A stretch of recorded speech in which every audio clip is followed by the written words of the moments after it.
All right. So yesterday I did that maze assignment. Yes. Turn that in when you're done with it. Make sure you do it.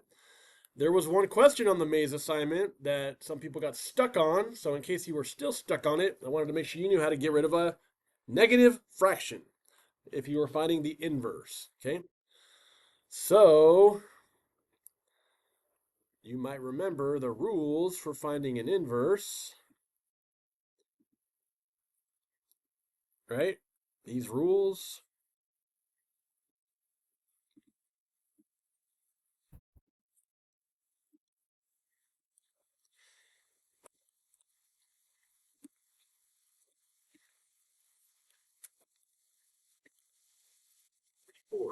Record. All right, so those are the steps. If you remember, we did this on yesterday's warm up. We've done it before. Ooh, everyone's head up. Hey, look over here.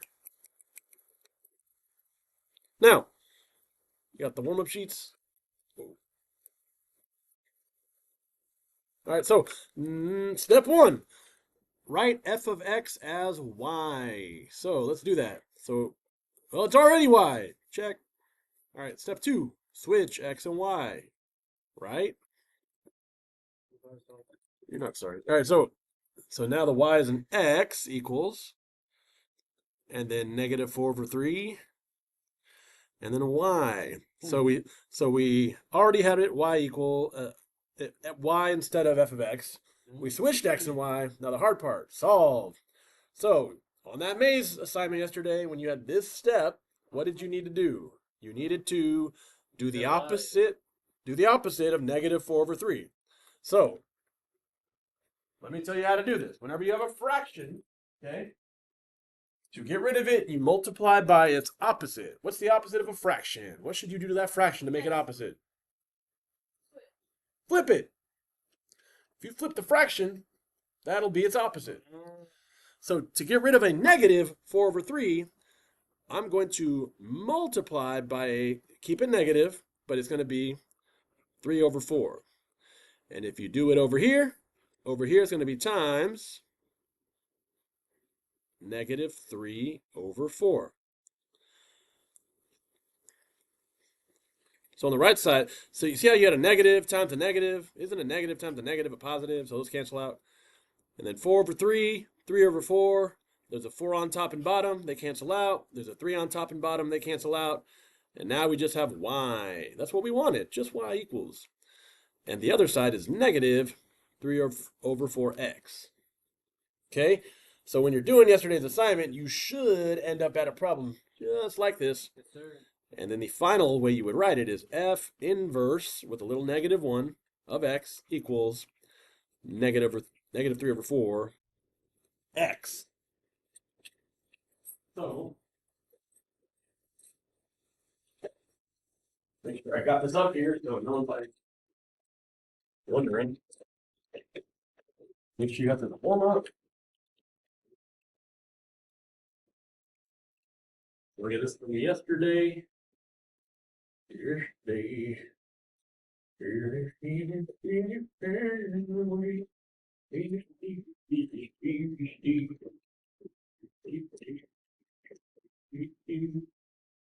All right, so that was what?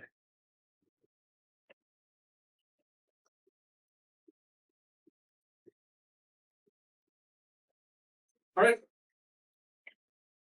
Whoa! Let's do some notes. It's one-sided, short and sweet. Come on, so we got good, bro. Come on, bro. It's short and it's sweet. You know, Yes, sir. don't lose 5 points every day. Well, hey, put that down.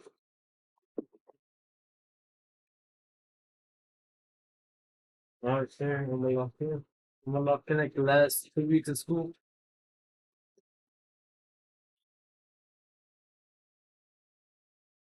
Mm. Hui!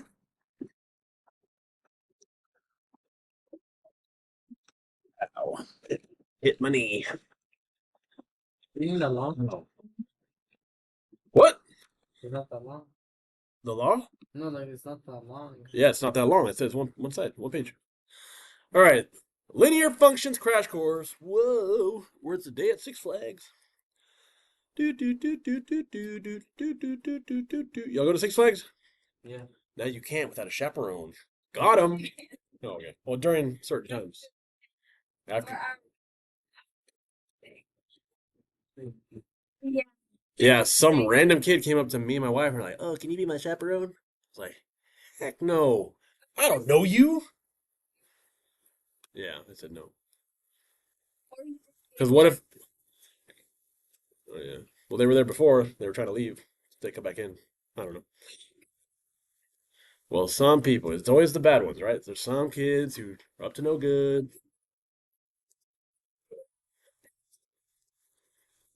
Mm. Well, you're trying to like make it a little harder to do it, you know? Just a little bit. I don't know. All right, well, let's do this. Y'all ready? Six Flags. By the way, catch me at the water park this summer. I'll be there. Oh, No, wait, no. so isn't I'm Dallas just gonna saying, be I'll there? be there. What? Isn't Dallas gonna be there today? No, isn't Dallas gonna be there summer? Because not gonna flip. Not Oh, man, that's. they're not You, going to you mean the flip. Cowboys?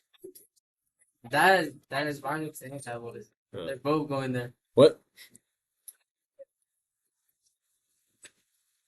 Uh, mine is the Roadrunner Express. Anything else makes me throw up. Yeah, if I spin around in like two circles, I'll throw up. That's crazy. I get motion sickness. All right, don't be like me. No, heck no. Well, I mean, okay, nowadays they got like technology. They make it flat the whole time. You know, it won't move too much. Maybe, but I digress. Let's do this. A day at Six Flags. It is finally spring break. You and your friends are planning to go to Six Flags. You are quite nervous about causing damage to your skin, so you routinely apply sunscreen. And you apply sunscreen once before entering the park at home. And then you do it 3 times every hour. Wow, Is that good? that's a lot. I guess they don't want melanoma, you know? Well, anyways, part A. My goal with this section is to construct a linear function from the form mx, y equals mx plus b. X is the hours and y is the total number of sunscreen applications. My goal with this section is to Per hour. It's crazy, right? No, no, no. No. bro 3 times per hour, bro. That's a lot. See, if I made this, it'd be like, I had, yeah, or I'd be like, I had 3 drinks of water or something that makes more realistic, right? Well, here's the question though. What am I going to put here? So, what hour should I start with? 3. 0.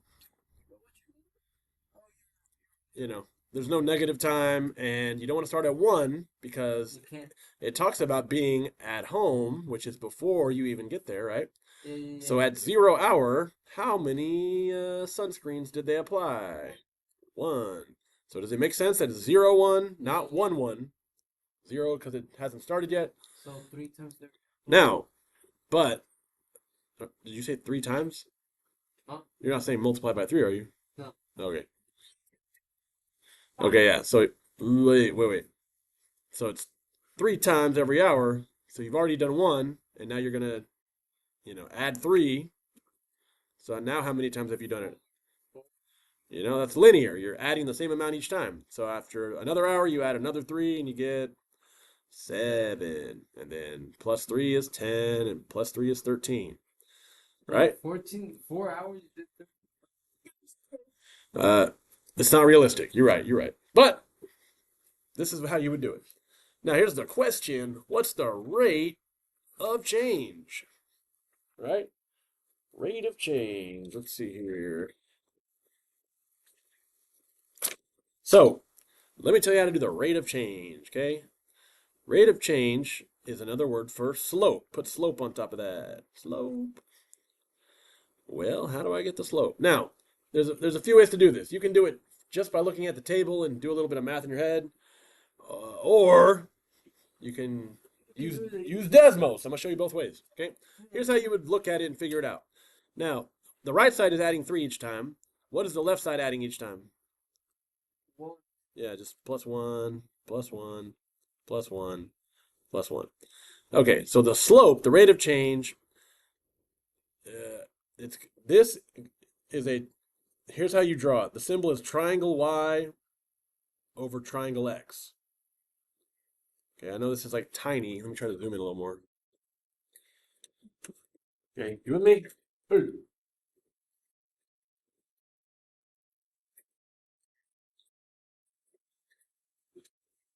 this out. There's the deal. Rate of change, which is slope. Did I show you how radian the math cat? You want to see it? Oh. Anyway, rate is slope. Okay? And in this case, it's stun stream per hour, right? So what you do is you take, see these little additions off to the side? Yeah. On the right side, not the left side. The right side over the left side. So 3 over 1. It's y over x. Y is overrun. 3 over 1. Okay. So it's, again, this means rise over run, the y change over the x change. So it's 3 over 1, which means it's just 3. Okay. Slope is 3. Basically, it's going to be this number, the change of y, divided by this number, the change of x. Okay. Now, the y-intercept should be easy. When x is 0, what is y? The y-intercept. A beautiful song. So, hey, I'll never stop. You know why?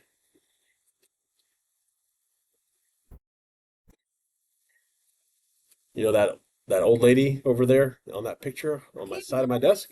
I'm giving you the story. You want the backstory? You know what? I'm gonna tell you anyways. You know that picture of that old lady sitting next to me in that picture? Yeah. She used to be my co-teacher. She would be in this class to this day. She's not here anymore. But she would always sing that song. She was a nice lady. God rest her soul. All right, now I got Mr. Schneider. He's my new guy. So that's my story. She was like a grandma to me. All right, anyways. Now, what is the y-intercept? When x is 0, what is y?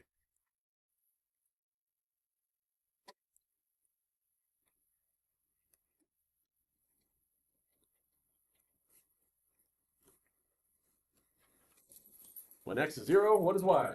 Oh, 1. oh yeah. Because before you got to the park, you did it one time, right? So the way you write it is 0, comma, 1.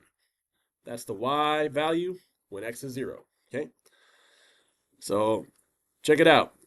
Up here, the rate of change is my slope. That's my m. The y-intercept right here, this number is my b. So now, can't I write y equals mx plus b? The linear equation. So y is that changing number, the y over x, which is just 3x, plus, what's my y-intercept when x is 0? 1. That's it. That's it, I bet. Now, that took a little bit of thinking. If you want to think less, you can use Desmos. Let me show you how to do this the other way. All right, let's get... Sorry, I put this side by side here so you can see it.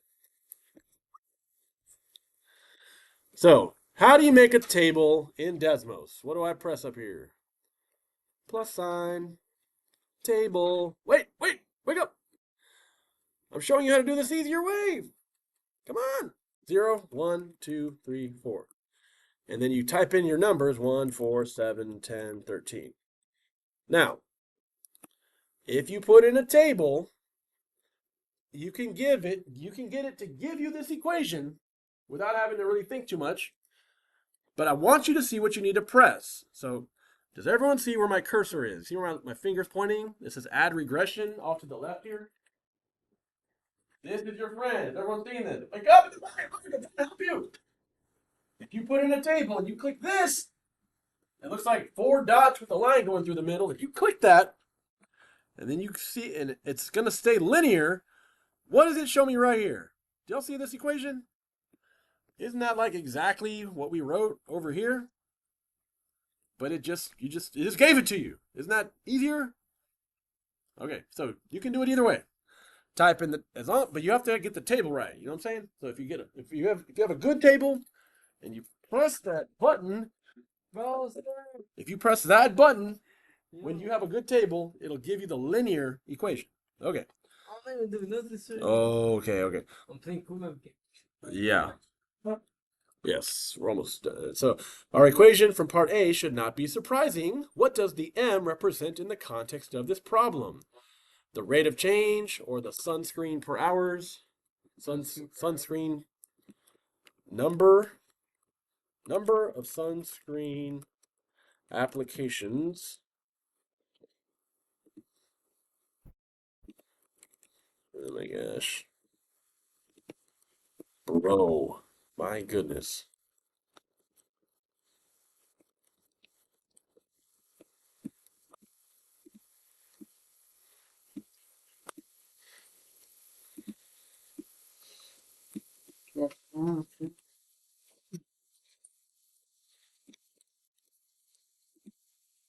Whatever. I cannot get this to like not look horrible. There we go. The number of sunscreen applications per hour. Per hour. And what does B represent? Okay.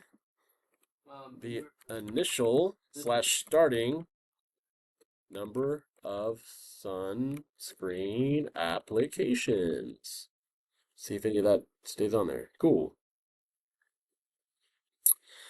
All right.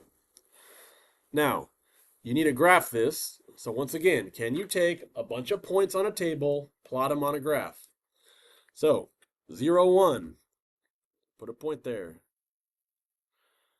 1, 4, put a point there. 2, 7, put a point there. 3, 10, put a point there. 4, 13's off the grid. Don't worry about it. Draw yourself a nice straight line. So everyone's able to plot points, draw a straight line. We got rulers and compasses, or sorry, protractors over there to make straight lines with.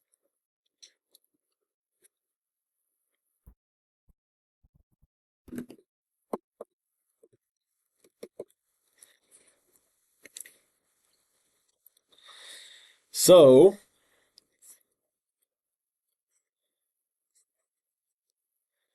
the last part, this is where it gets a little tricky. Okay. We had 3 hours at the park already on our table, right? How many times have you applied sunscreen after 3 hours? Well, at 3 hours, it was 10, right? 10 times. Okay. But the next question's where it gets trickier. 7 hours is not on our table. How do we figure that out? Well, let me show you. Okay. If you go, if you start over and you type in your equation, y equals 3x plus 1, y'all know how to type in an equation, go to the gear, hit the table, and you can actually type numbers in, right? When I put in 7 applications, what did I get? 22. Look at the screen up here. I put 7 hours at the park. I got it soon. Finished. 22 times. But careful with the next question. This isn't saying 7 hours. It's saying if you applied sunscreen 11 times. It's 3 hours and 15 minutes.